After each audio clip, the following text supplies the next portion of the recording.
Hello दोस्तों, स्वागत है आपका हमारे इस नए वीडियो में। दोस्तों 2025 में पेंशन लेनी है तो भौतिक सत्यापन हो गई है ज़रूरी। दोस्तों यह अगर आपने नहीं किया तो आपकी पेंशन रुक सकती है। इस वीडियो में हम आपको इसकी सत्यापन की पूरी जानकारी देंगे कि आप इसकी सत्यापन कैसे कर सकेंगे, तो आप वीडियो पर बने रहें। दोस्तों पेंशन भौतिक सत्यापन एक ऐसी प्रक्रिया है जो पेंशन भोगियों के लिए बहुत महत्वपूर्ण है। यह सुनिश्चित करता है कि पेंशन का लाभ सही व्यक्तियों को ही मिल रहा है और धोखाधड़ी को रोका जा सके। हाल ही में खबरें यह आई है कि 2025 में भौतिक सत्यापन न करने वालों को पेंशन नहीं मिलेगी। यह नियम पेंशन प्रणाली में पारदर्शिता और जवाबदेही लागू करने के लिए लाई गई है। दोस्तों पेंशन भौतिक सत्यापन क्या है? तो पेंशन भौतिक सत्यापन एक ऐसी प्रक्रिया है जिसमें पेंशन भोगी को अपनी उपस्थिति दर्ज कराने के लिए व्यक्तिगत रूप से उपस्थित होना पड़ता है। यह सत्यापन यह सुनिश्चित करता है कि पेंशन प्राप्त करने वाला व्यक्ति वास्तव में जीवित है और पेंशन का हकदार भी है। दोस्तों पेंशन भौतिक सत्यापन का कुछ महत्व है, जैसे धोखाधड़ी को रोकना। यह प्रक्रिया मृत व्यक्तियों के नाम पर पेंशन लेने जैसी धोखाधड़ी को रोकती है।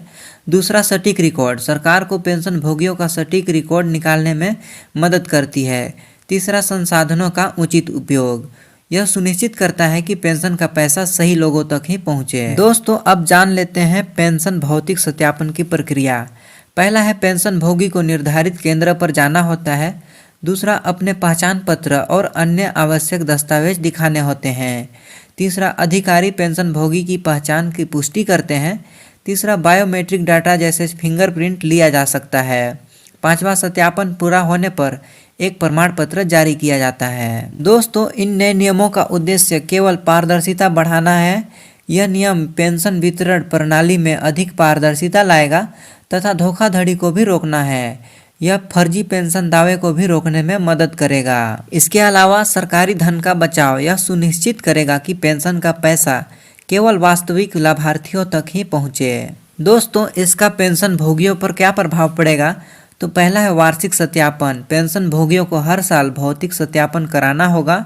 दूसरा, यात्रा की आवश्यकता। कुछ लोगों को सत्यापन केंद्र तक यात्री करना पड़ सकता है। तीसरा, दस्तावेज तैयारी। सभी आवश्यक दस्तावेजों को व्यवस्थित रखना होगा।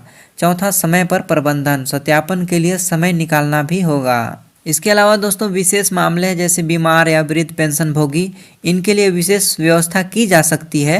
दूसरा, विदेश में रहने वाले पेंशन भोगी, इनके लिए अलग दिशा निर्देश हो सकते हैं।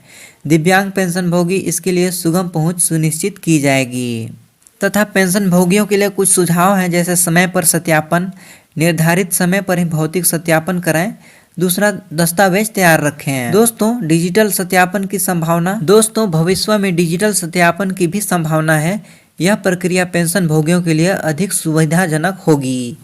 डिजिटल सत्यापन के कुछ लाभ हैं, जैसे समय की बचत। घर बैठे सत्यापन किया जा सकता है। दूसरा, यात्रा की आवश्यकता नहीं। दूर रहने वाले पेंशन भोगियों के लिए फायदेमंद होगा। तीसरा, तेज प्रक्रिया। दोस्तों इसके अलावा कुछ सरकारी पहल हैं, जैसे मोबाइल वैन। दूर दराज के क्षेत्रों में सत्यापन के लिए मोबाइल वैन भेजना होगा। दूसरा, हेल्पलाइन। पेंशन भोगियों की समस्या के समाधान के लिए हेल्पलाइन शुरू करना। तीसरा, ऑनलाइन पोर्टल। सत्यापन की स्थिति की जानकारी के लिए। इसके अलावा दोस्तों डिजिटल सत्यापन की कुछ चुनौतियां हैं, जैसे डिजिटल तकनीक, इंटरनेट कनेक्टिविटी तथा साइबर सुरक्षा आदि हो सकते हैं। दोस्तों आज के वीडियो में इतना ही। मिलते हैं किसी अन्य वीडियो के साथ, तब तक के लिए धन्यवाद।